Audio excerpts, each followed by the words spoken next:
Hello guys, welcome to my channel. Guys, ನೋಡ್ಬೋದು ಇಲ್ಲಿ new website for civil service examination prelims registration is error applicant.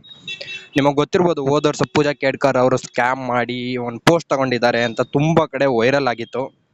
ಆ ಥರ higher ಪೋಸ್ಟ್ಗೆ ಈ ಥರ ಫೇಕ್ ಡಾಕ್ಯುಮೆಂಟ್ನ ಸಲ್ಲಿಸಿ ಅವರು ಜಾಬ್ ತಗೋಬೋದು ಅಂದರೆ ಎಷ್ಟು ಕರೆಕ್ಟ್ ಆಗುತ್ತೆ ಹೇಳಿ.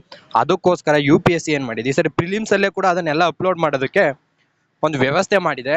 ಅದು ಇವಾಗ ಲಾಸ್ಟ್ ಡೇಟು ಫೆಬ್ರವರಿ 11 ಇದ್ರೂ ಕೂಡ ಸಮ್ ಗ್ಲಿಚಸ್ ಇಂದ UPSC ವೆಬ್ಸೈಟ್ ಅಲ್ಲಿ ಅಪ್ಲಿಕೇಶನ್ ಹಾಕೋಕೆ ಆಗ್ತಾ ಇಲ್ಲ. ಅದ್ರ ಬಗ್ಗೆನೇ ಇವಾಗ ಇಲ್ಲಿ ರಿಪೋರ್ಟ್ ಮಾಡಿದ್ದಾರೆ ಏನೇನು ಪ್ರಾಬ್ಲಮ್ ಆಗಿದೆ ಅಂತ. ಈ ಎಕ್ಸಾಮ್ ಆಲ್ರೆಡಿ ಮೇ 22ಗೆ ಪ್ರಿಲಿಮ್ಸು ಮತ್ತೆ ಆಗಸ್ಟ್ಗೆ ಮೇನ್ಸ್ ಅಂತ ಫಿಕ್ಸ್ ಆಗಿದೆ ಡೇಟ್ ಕೂಡ. ಬಟ್ ಇನ್ನು ಪ್ರಿಲಿಮ್ಸ್ಗೆ ಅಪ್ಲೈ ಮಾಡೋದಕ್ಕೆ ಇದು ಪ್ರಾಬ್ಲಮ್ ಆಗಿದೆ, ಎರರ್ ಅಂತ ತೋರಿಸ್ತಾ ಇದೆ.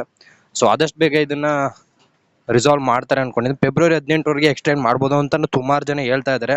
ಇದು ಇಲ್ಲಿವರೆಗೆ ಕರೆಕ್ಟ್ ಅಪ್ಡೇಟು. ಇನ್ನು ಸುಮಾರು ಜನ UPSCಗೆ ಅಪ್ಲೈ ಮಾಡ್ಬೋದು ಅನ್ಕೊಂಡಿದ್ದಾರೆ.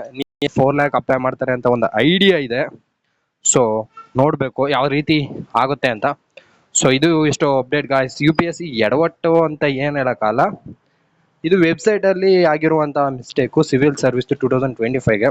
ಸೊ ಆದಷ್ಟು ಬೇಗ ಕರೆಕ್ಷನ್ ಆಗುತ್ತೆ. ಅಪ್ಲಿಕೇಶನ್ ಹಾಕೋರು ಹಾಕ್ಬೋದು. ಈ ಒಂದು ಇನ್ಫಾರ್ಮೇಷನ್ ಇಷ್ಟವಾಗಿರೋ ಲೈಕ್ ಮಾಡಿ, ಶೇರ್ ಮಾಡಿ, ಸಬ್ಸ್ಕ್ರೈಬ್ ಮಾಡ್ಕೊಳ್ಳಿ.